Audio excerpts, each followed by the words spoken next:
Hello there. Welcome to Thanksgiving week. Here we are just before Thanksgiving Day, about to celebrate.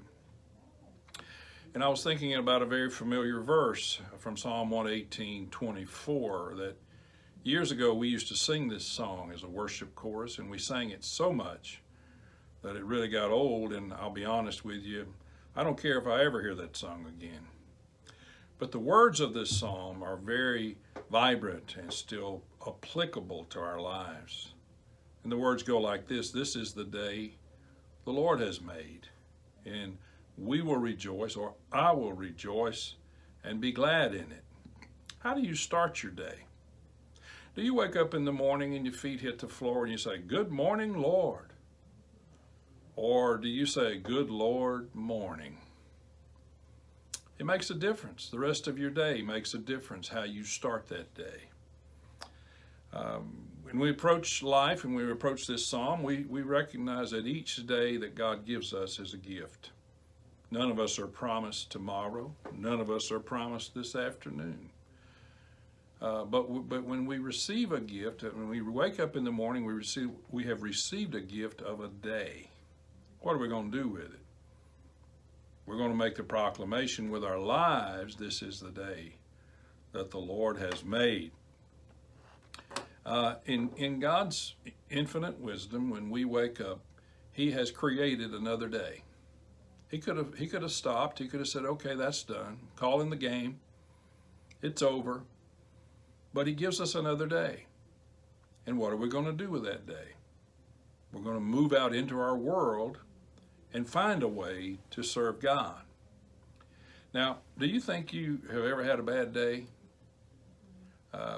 Most of you would probably reply, "I surely have had a few. I've had a few bad days." I myself have plenty of days I wouldn't want to relive. But were the days really that bad, or was my perspective skewed? And this verse will help us with our perspective. How we begin our day, this verse can help us with our perspective. It says, "This is the day that the Lord has made." My goodness, this is the day God took the time to make that day. So I'm going to choose to rejoice in it. I'm going to choose to rejoice in this day, and I'm also going to choose to be glad in it. To be glad in this day, to rejoice in this day, and be glad in this day, regardless of what it looks like, even regardless of the outcome. The word in the Hebrew there, when he says to be glad in it, is really a word that means to brighten up.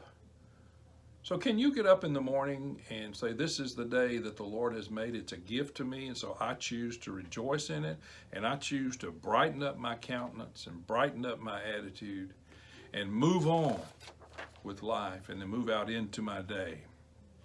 Because each day that we wake up and put our feet on the floor, it's not just a gift, but it's also a mission.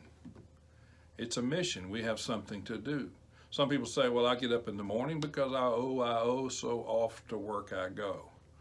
Well, I hope that our mission is more than that, although vocation and applying ourselves to productivity is certainly godly and kingdom. But every day you breathe, God has a mission for you to accomplish. It may be something you consider minuscule or small, or it could be a grand mission. But every day you wake up and you put your feet on the floor, you have a mission, and you move about your day. And another thing that I want to bring attention to is this: "Oh, it's Monday." Went in the bank not long ago, and how are you doing today? "Oh, it's Monday." Well, I hate to be the one to break the news to everyone. God makes Mondays. God doesn't just make 6 days a week. He makes 7 days a week, and He makes Mondays. And He makes Mondays for us to be productive. Now, I'll quickly recommend a book called Loving Mondays by John Beckett. Loving Mondays by John Beckett. I highly recommend. It'll help you with your attitude. Each day is not just a mission, it's an opportunity. It's an opportunity to serve God. It's an opportunity to put ourselves in commission for Him. It's an opportunity for us to watch as He brings people across our path, as He brings events across our path, opportunities. It's an opportunity. So if we get up in the morning and recognizing that this day is an opportunity, it will change our outlook. And how you start your day is going to determine the quality of your day. If you start your day, oh, it's Monday, or if you start your day, good morning, Lord, or good Lord, morning. If you start your day, it's going to be that way the rest of the day. But if you start your day, this is the day that the Lord has made. I consider it a gift. So I'm going to rejoice. I'm going to be glad in it. I'm going to look for the mission, and I'm going to look for the opportunity today, and I'm going to put myself in the service, watching for what God does. Then it's going to be a lot different day.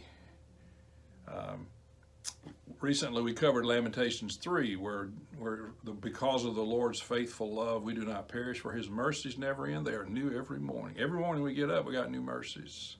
We can start the day. God's mercies are new to us every day.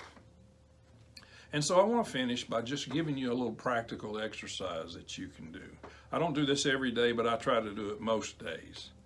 So every morning when you get up, I want you to declare something, and it should be verbalized. Jesus said, John 6:63, the words I speak to you, they are spirit and they are life.